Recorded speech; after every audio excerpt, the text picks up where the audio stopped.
ស្គាល់មុខតែមិនស្គាល់ចិត្តកូនជាទីស្រឡាញ់មានភាសាខ្មែរយើងបានពោលថាមនុស្សយើងស្គាល់មុខគ្នាតែមិនស្គាល់ចិត្តជាពាក្យដែលត្រឹមត្រូវគ្រប់កាលគ្រប់ពេលវេលាទាំងជាពាក្យដាស់តឿនស្មារតីឲ្យចេះប្រយ័ត្នចំពោះមនុស្សទៀតផងមនុស្សអាចសាងភាពបោកបញ្ឆោតបន្លំភ្នែកអ្នកដទៃយ៉ាងពូកែមើលខាងក្រៅល្អសំសួនប៉ុន្តែខាងក្នុងវាជារឿងផ្សេងដូចរូបដែលគេគូជាមួយនឹងរូបពិតចឹងឯងរូបគូច្រើនតែល្អស្អាតស្រស់បោះគូឲ្យមើលជាងរូបពិតព្រោះមានការតាក់តែងទៅដោយពួរជាដើមមនុស្សដែលសាងភាពខ្លួនឯងឲ្យល្អមើលគឺចាំបាច់ត្រូវតែងទឹកមុខអាកប្បកិរិយានិងការសម្ដែងចេញផ្សេងទៀតព្រមទាំងពាក្យសម្ដីដើម្បីបិទបាំងខាងក្នុងដែលមិនល្អដូច្នេះហើយទើបកើតមានពាក្យថាស្គាល់មុខតែអត់ស្គាល់ចិត្តណាមានពាក្យហ្នឹងមកដោយពោលមកនេះកាលបើកូននឹងខ្សែគប់ជាមួយនឹងអ្នកណាទុកចិត្តអ្នកណាឬក៏ធ្វើការងារហ៊ុនអីជាមួយនឹងអ្នកណាត្រូវមើលឲ្យបានល្អសង្កេតឲ្យបានយូរក៏មើលត្រឹមតែមុខមាត់ខាងក្រៅត្រូវមើលដល់ការធ្វើការរស់នៅគម្រោងការរបស់គេព្រះសម្មាសម្ពុទ្ធទ្រង់ត្រាស់ថាកបីដឹងសិលដោយការនៅរួមកបីដឹងសេចក្តីស្អាតដោយបានស្ដាប់សម្ដីកបីដឹងកម្លាំងពេលមានឧបសគ្គនិងកបីដឹងបញ្ញាដោយការសន្តានាកូនចូលយល់ដូចតទៅនេះដឹងសិលដោយការនៅរួមគឺនៅជាមួយយូរសង្កេតពិនិត្យដោយការយកចិត្តទុកដាក់ព្រមទាំងមានបញ្ញាយល់ការបានច្បាស់លាស់ផងនឹងគឺដឹងសិលដោយការនៅរួមជាមួយគ្នាយូរសង្កេតពិនិត្យដឹងសេចក្តីស្អាតដោយការស្ដាប់សម្ដីគឺស្ដាប់ពាក្យនិយាយមុននឹងពាក្យនិយាយ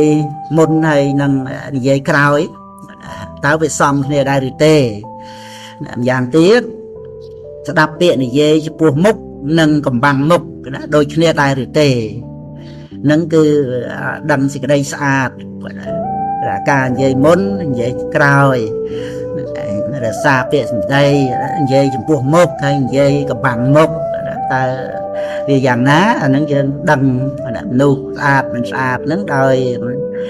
ការដែលយើងស្ដាប់ពាក្យសម្ដីហ្នឹងហើយនឹងការប្រព្រឹត្តដោយផ្ទាល់ហើយដឹងកម្លាំងពេលមានឧបសគ្គគឺកម្លាំងចិត្ត